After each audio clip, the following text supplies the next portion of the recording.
Olá, gente boa! Tio Julião com mais uma dose de língua portuguesa. Falando ainda sobre língua, é bom lembrar que a língua é um código de que se serve o homem para elaborar mensagens, para se comunicar, de acordo com Luiz Antônio Saconi. E em relação à língua, nós já falamos que nós temos duas línguas funcionais. Nós temos duas modalidades de língua, que são a língua funcional de modalidade culta e nós temos a língua funcional de modalidade popular. Quanto à norma culta, a forma linguística que todo povo civilizado possui é a que assegura a unidade da língua nacional. Nós já falamos em alguns outros encontros, falando sobre linguagem, falando sobre comunicação, falando a importância de nós termos uma língua padrão pelo fato de, por exemplo, o Brasil é um país continental, ele é enorme. Só para ter uma ideia, nós não vamos falar aqui sobre variação linguística, mas de um bairro para outro, existem palavras que têm alguns significados estranhos para pessoas de bairros diferentes. De um município para outro, de um estado para outro, nós vamos perceber nitidamente as diferenças de significado. Nós vamos observar, por exemplo, a mesma palavra num estado significa uma outra coisa bem diferente num outro estado. Então, a importância da língua padrão é que você pode se comunicar de modo eficiente para com outras pessoas, você pode se comunicar com outras pessoas com muito mais eficiência, atingindo muito melhor o objetivo da sua fala. Voltando para o texto, né, da gramática, da nossa gramática, teoria e prática, é justamente em nome dessa unidade tão importante do ponto de vista político-cultural que é ensinada nas escolas e difundida nas gramáticas. Sendo mais espontânea e criativa, a língua popular se afigura mais expressiva e dinâmica. Então, obviamente, eu sou cristão. E no culto cristão, nós temos o momento de hinos, nós temos o momento de oração, nós temos o momento de pregação, e é muito comum que haja mais formalidade no momento do culto do que quando as pessoas estão chegando, quando as pessoas estão saindo, porque há uma espontaneidade maior ao chegar e ao sair do que no momento solene. Mas existem pregadores que conseguem capturar mais a atenção do auditório justamente pela fala popular, porque o visitante que não está acostumado com a solenidade do culto, ele se identifica mais com um pregador assim. No caso do pregador mais formal, ele vai precisar se ajustar e se adaptar. E muitas vezes a pessoa prefere ir a um outro templo do que ela se esforçar para se adaptar àquela linguagem mais formal. Então, a linguagem popular, ela é mais espontânea, ela é mais criativa, ela é mais expressiva, ela é mais dinâmica. Então, é algo para nós observarmos. Vou pegar um exemplo simples. Estou preocupado. Eu escrevo isso num texto. Mas se eu estiver enviando uma mensagem de WhatsApp, via WhatsApp, eu vou dizer, tô preocupado, que é a língua popular. E assim, né, tem aquelas pessoas que poderiam dizer, tô grilado, tô bolado, né, coisas do tipo, que aí é a gíria, que já é o limite da língua popular, já foi mais além, certo? Então, não basta conhecer apenas uma modalidade de língua, precisamos conhecer também a língua popular e captar esta espontaneidade, esta expressividade e criatividade, para nós, como é que eu posso dizer? Para nós vivermos no ambiente em que estivermos. Entretanto, precisamos também de conhecer a norma culta para conviver em outros ambientes. Você vai prestar um depoimento em uma delegacia, você vai testemunhar num tribunal, você vai apresentar um trabalho de conclusão de curso, você vai defender apresentar uma tese, né? Então, não sei se dá para você observar que isso é algo que precisa ser levado a sério. E quanto à questão de certo ou errado, em rigor ninguém comete erro em língua, exceto em casos de ortografia. Até porque as pessoas elas são muito mais condescendentes na fala do que na escrita. Fulano falou, saiu, às vezes até tem que explicar, porque alguém pode entender, alguém até precisa explicar, porque alguém pode entender de modo negativo. E o que ocorre, de acordo com o autor dessa gramática, são transgressões da norma culta, e não necessariamente um erro em si, certo? E, por exemplo, vamos pensar a questão, né, do momento do discurso. Se for um momento íntimo, há uma certa liberdade. No recesso do lar, na fala entre amigos, parentes, aquele bate-papo, o pessoal está jogando um futebol na praia, seja lá o que for. Então, são construções normais, construções como eu não vi ela passar. Eu não vi ela passar. Aí imagine, seu colega está falando sobre aquela menina bonita, eu não vi ela passar. Aí você vai falar para ele, tá errado, seu burro, entende? Ninguém deixou ele falar. Gente, vamos deixar ele falar. Ninguém deixou ele falar. Aí a pessoa está defendendo você e você ainda fala assim, não é assim que se fala, tá errado. Entende? Deixa eu ver isso. Ou então, eu te amo, mas não abuse, certo? Não assisti o filme. Você assistiu o filme? Você assistiu o filme? Né? Então, não assisti o filme e nem vou assisti-lo. Estou dando um exemplo aqui. Ou então, num problema de família, sou teu pai, por isso vou perdoá-lo. Então, nós temos aqui esses exemplos de momento íntimo em que a gente vai relevar a transgressão da fala. Agora, vamos pensar, né, porque nesse caso aqui é um momento de informalidade. E esse momento de formalidade, ele prevalece sobre a norma culta.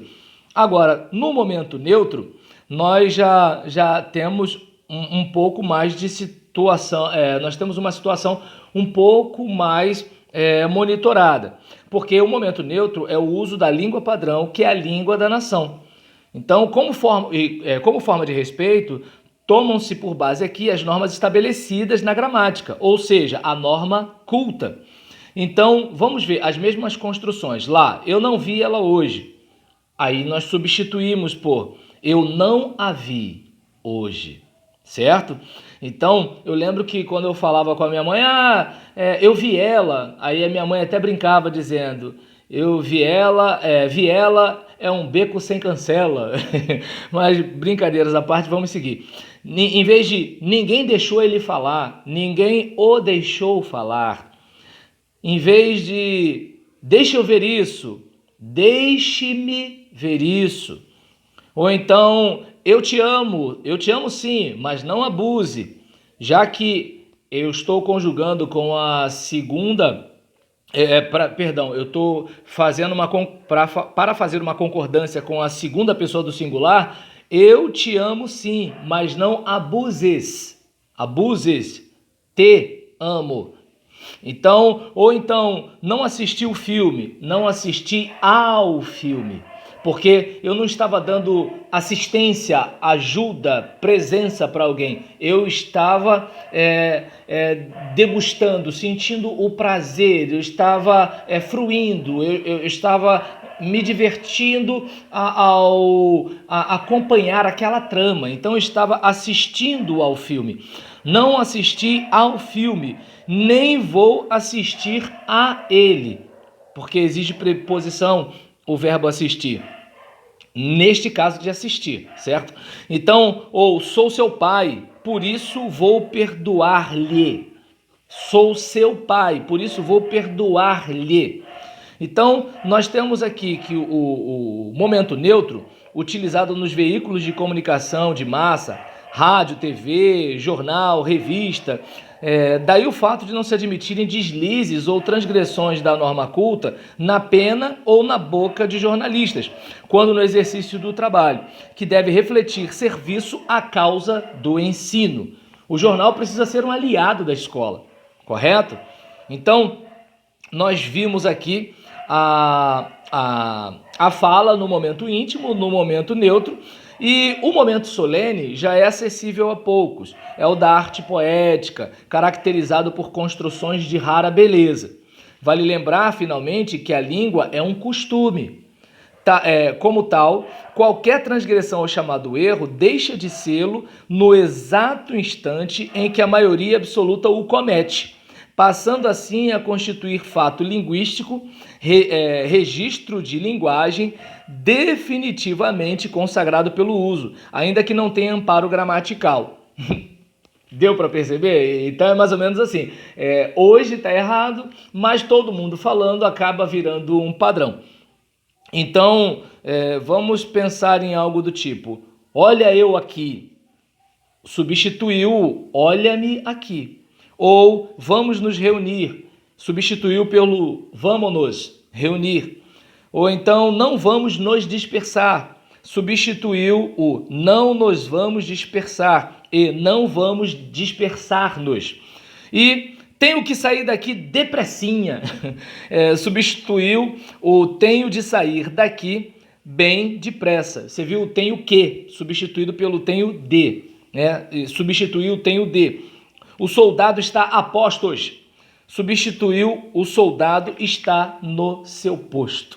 Então nós vimos aqui essa possibilidade de fala, língua culta, nós vimos a língua popular, os momentos íntimos, neutros, solenes, e vimos também quando nós temos termos que são onde os termos vão sendo consagrados, apesar de não terem amparo gramatical. Então, nós terminamos essa parte aqui, lembrando que a língua escrita ela é estática, mais elaborada e menos econômica, e não dispõe de recursos próprios da língua falada.